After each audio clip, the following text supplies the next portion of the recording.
Good morning, good afternoon, good evening, depending on where you are. Welcome to another Saturday talk promoted by the United States Spiritist Federation. We are very happy to be here once again. This is the 101 lecture. Last week we had the 100th lecture, and you can find them all on the United States Spiritist Federation YouTube page, Facebook page, or the TVSA, the International Spiritist Council YouTube page. Before we start, a reminder, every Sunday at 10 a.m. Eastern Time, we have the course Initiation into Spiritism, which is a course focused on those trying to learn more about Spiritism, that are starting to learn about Spiritism. We already have a series of talks that you can find covering different aspects of Spiritism, and we welcome you all to join us for the first time, or if you continue to watch it, to be back with us. You can donate to help the United States Spiritist Federation. We have a QR code that you can scan and donate. You help us continue promoting these events, these lectures, and these talks. Okay, so now let us bring our friend Gustavo. Good morning, Gustavo. Well, good afternoon for you. You are in Brazil, so beginning of the afternoon in Brazil. We are very happy to have you here. Let me introduce you to Gustavo. He was born in Araxá, state of Minas Gerais in Brazil, but nowadays he lives in Uberlândia, also in the state of Minas Gerais, very close to where Francisco Xavier had the last part of his life in Uberaba. He collaborates with studies in the channel spiritismo.net and in the podcast called Coffee and Spiritism, also translated into English, Café com Espiritismo. So we are very happy to have you here, Gustavo, and please take it away. Thank you, John. First of all, I would like to thank Jussara for this opportunity. Feel honored and happy to be here. And this is my first lecture in English, so I'm really afraid of making more mistakes than I'm used to make in my daily routine here. But it's a pleasure. It's very good to be here, and it's very challenging, actually. And someone might ask, why did I have accepted this challenge? Why did I accept this? Since I'm not American, I'm from Brazil, trying to do my best in English here. And when Jussara invited me, and here I also have to thank Alvaro Mordecai, which is a good friend, a very close friend that helped me to be here. And when Jussara invited me, I thought in denying the invitation, but in the same time, I thought that Spiritism came to bring us all together. And because of that, we have to make as much as effort we can to get over these obstacles of these problems. And with these, we can grow together, you know. So I'm here not as a professor, because I really don't have anything to teach, but as a friend, as a brother that wants to share a thing that is bringing me peace and make me feel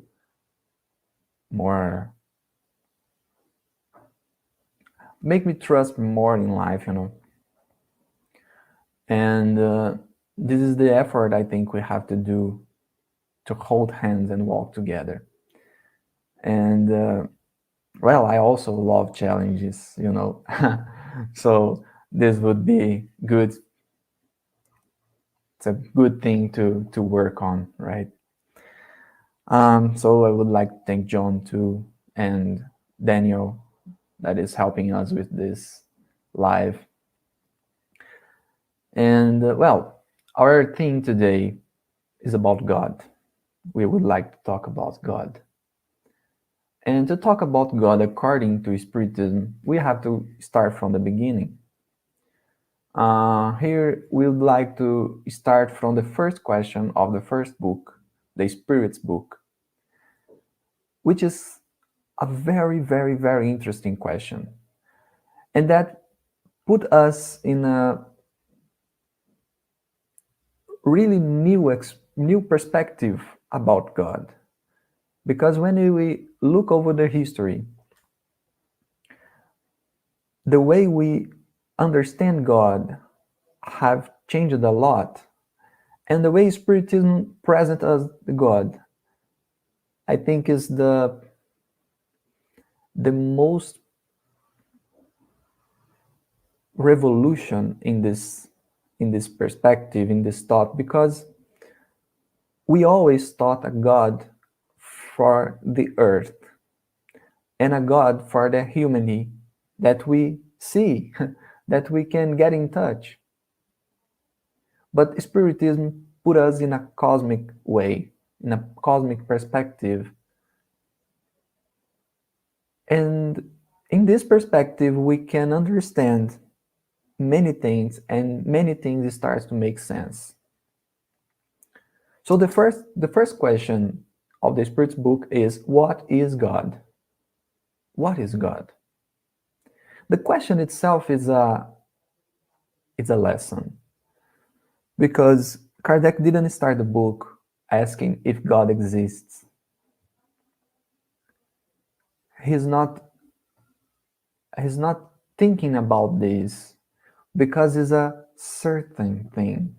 God exists, but now we want to understand what it is. What it is. If the first question is, does God exist? We would have a big problem, because Kardec would be asking to the spirits, and it doesn't make sense thinking about spirits if God doesn't exist. So what we see here is that Allan Kardec is pretty sure about the existence of God. Now we want to understand what it is, because during the centuries, we kind of confused things. We created things that it's not true. So we have to start from the real beginning. We have to understand what God is, so we can build a new knowledge, some new things actually, and start to understand how he created, how he handles everything. So what is God is the first question. God exists. We would like to understand more about it. And the way the question is built, it's not a question that would like to define God, because definitions is always limiting, because we define a thing, so we kind of put limits so it cannot overlap this limit. We cannot get over this limit. Is a definition.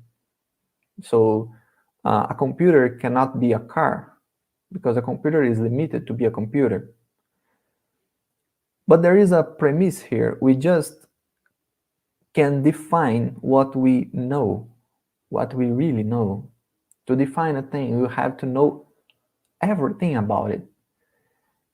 And we for sure, we don't understand everything about God, because we just understand what he reveals to us. If he doesn't reveal, we can't see, we can't understand, we can't imagine, actually.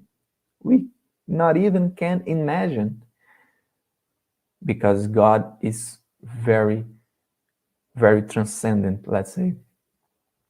So the question here is not to define, but to get a principle of understanding, to get a way to start. I mean, okay, we can understand everything about God, but can we have at least a sign, at least a piece? And here we understand why the question is what and not who. Who is God? No, what is God? Because who is about a person. So who is Gustavo? Oh, Gustavo is a guy that lives in Brazil and so on. It's a person. But here Kardec asked what? No presumptions, no previous understandings. Let's start from the real beginning. What is God? What is God? Because God is not a person. God doesn't have a body. God is not a human, let's say. So what is?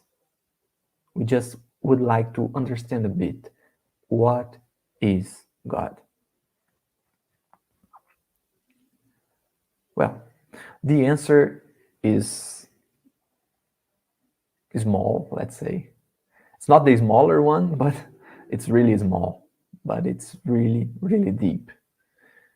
Because the spirits said, God is the supreme intelligence, the first cause of all things. So let's split this answer in two pieces.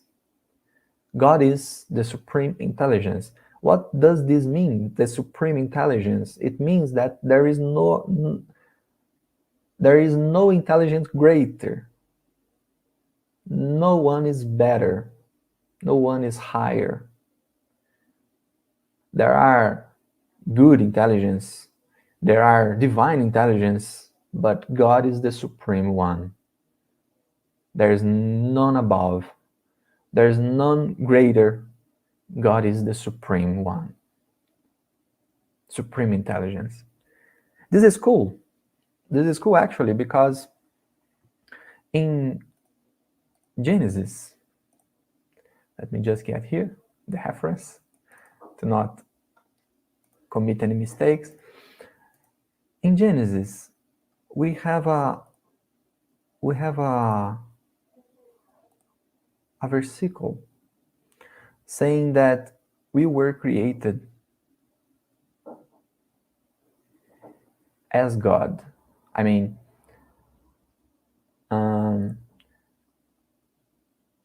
let me just get here.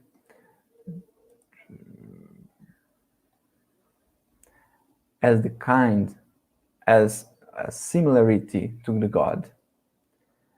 And because of that, many people thought that God has a body.